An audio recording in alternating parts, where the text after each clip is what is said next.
You see that moon? So this is perfect because we're talking about Dharana, concentration. And so I just want to give so much thanks for my teachers in all the different forms that they take. And just humbly open myself to speak on this topic, Dharana, concentration. So, Dharana is the practice of turning every particle towards one point, every thought towards one point, every aspect towards one point. And so the way that our awareness goes out into the world and becomes many things, Dharana is the practice of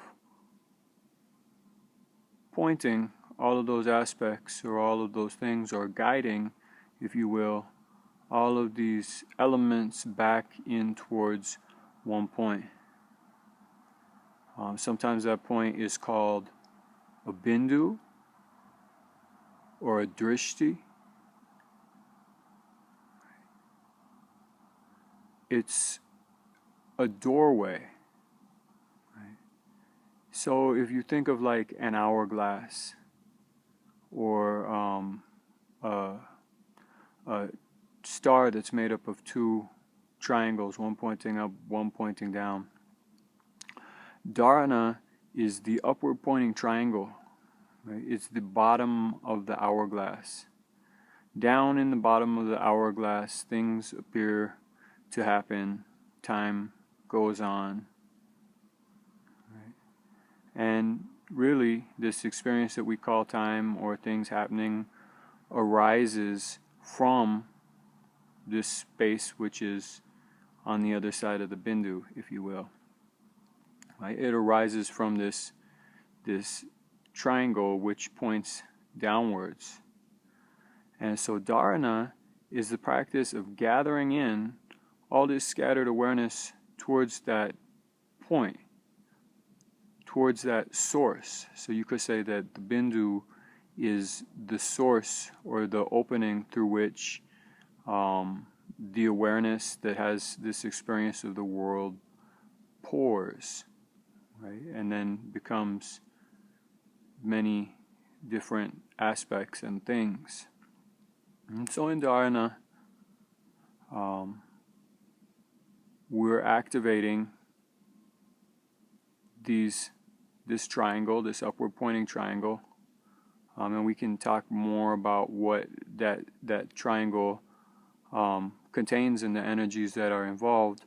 But basically, it's old school rules. So my guy K.A. told me this back in the day. It's quality, not quantity. And so as we move along this vertical line towards the bindu, towards the point, there's less and it's of greater quality. For instance, there's less thoughts. And as you approach that point, you can imagine that there's a lot of pressure, because on the foundational level of the pyramid, you have everything and everybody and all of these different aspects.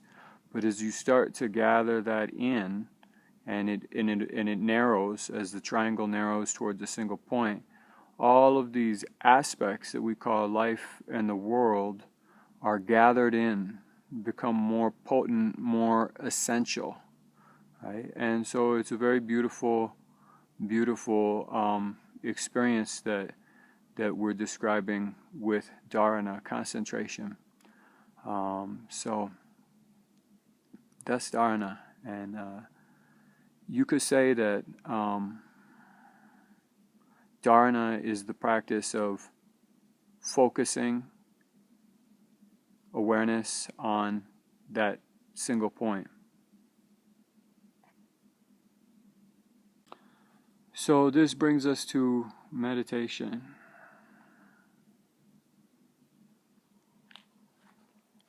So meditation is, from this paradigm that we just described in the last part, meditation would be the flow of awareness through that single point. So we've moved beyond the confines of thought. Now awareness is free to drive itself. Right? So it's an effortless awareness. Whereas when we're in our conditioned awareness, our attention is limited to the confines of what we believe is possible. It's limited to our unconscious patterning, our conditioning. And so meditation is unconditioned awareness.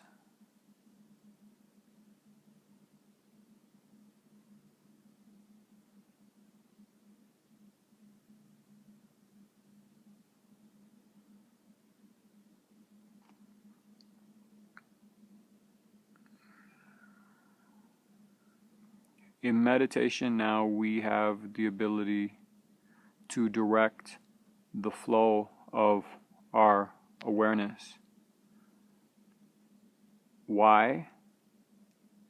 Because to some degree awareness has become conscious that it is here. And as soon as you know you're here, then you get to make a choice. What do I want to do? How do I want to be? How shall I direct the quality of this awareness? And so, let's talk a little bit, we'll talk a little bit more about, we're going to take a little bit of a look now at the eighth limb of yoga and see what we can, what will come through about that here now. And so, the eighth limb of yoga is called Samadhi. And Samadhi is the underlying field that is behind everything and everyone. And so there's nothing that's not this experience that is called Samadhi here. Right? We talked about this concentration, directing all things, all attention, all aspects of awareness towards a single point. And meditation, the ability to move awareness through a point, or through the illusion or the appearance of separateness, of things as separate